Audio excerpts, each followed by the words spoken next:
Greetings everyone, it is Zakes here, and again we are back with our weekly videos. This week we'll be talking about system of governance and property rights.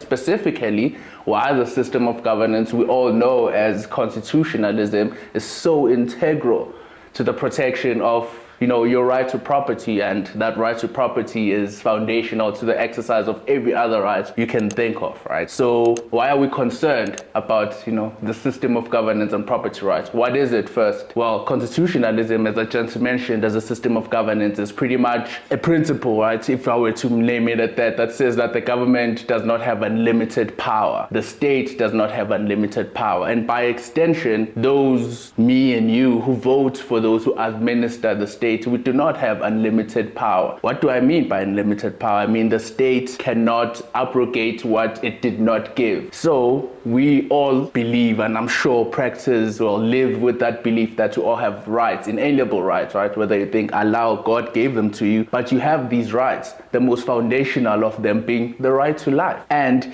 when we mention, constitutionalism as a typical example so that people understand it, it is pretty much a principle that says the government cannot take away your right to life. If it does, it is committing an injustice that is, unjustifiable by the fact that it has a monopoly on violence and is supposed to maintain law and order, right? So this is what we mean by constitutionalism. There are rules, creating certain rules for this institution in society that has the monopoly on violence, that you cannot pass this line. In South Africa, as we all know, we have the right to life that is guaranteed in Chapter 2 of our Constitution and our Bill of Rights. The state, in the form of the police or even the army itself, right, cannot negate this right of yours to life. The state, the police, or the army cannot kill you, right, and thereby taking away your right to life. If they do so, the people who committed that action will be, liable for prosecution, and in most cases that not will be prosecuted. So this is what constitutionalism means. It creates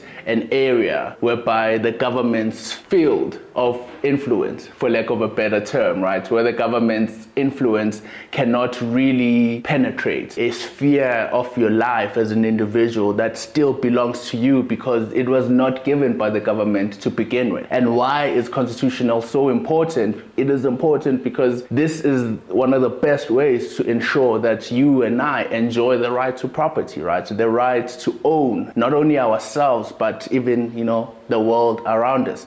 And it is this right that every other right springs from, right? From the right to life itself, right? Are you entitled to your life? Because, well, it's yours, it's no one else's. And as such, this idea of owning your very self and thus being extended to owning the rest of what you interact with, it is fundamental to the functioning of society. And when we have an institution in society that is meant to ensure that society keeps on existing in a lawful and prosperous manner, it has to respect this fundamental right? This right to life, this right to property, most importantly, this right to own not only yourself, but the things around you so that you can, be yourself in a much more better manner, as I would like to say. So these two things are interconnected, right? Constitutionalism, in most cases, they're not, a state that follows and, adheres to constitutionalism usually leads to the citizens of that state being much more free, right? The greatest example that we have for this is, the American state,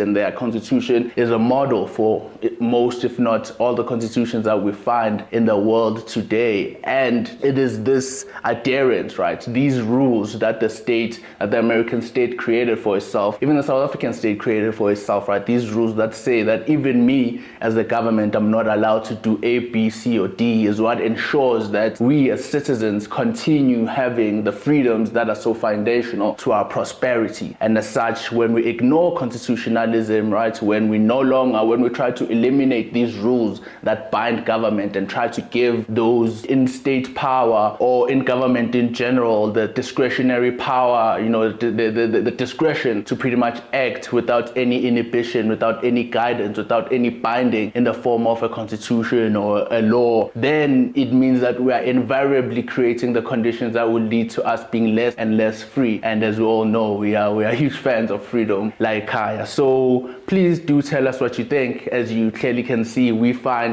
constitutionalism to be quite important to the functioning of, not only our jurisdiction in South Africa, but, a general global society, right? We believe that states, since they have such a monopoly on violence, should have rules that regulate how they use that violence to ensure that, each and every individual on, this wonderful earth remains free. So what do you think? Do you think constitutionalism is a good form of governance? Do you think it actually succeeds in ensuring, our liberties, our freedoms? Do you disagree? Do you want, for instance, there are people in South Africa who are in favor of parliamentary sovereignty, right? Which essentially means that there are no rights and every right can be voted away because the parliament is supreme and not the constitution. So, maybe you are a fan of that form of thinking that once, dominated this part of the world. Please do tell us what you think. As always, give the video a like and remember, stay free.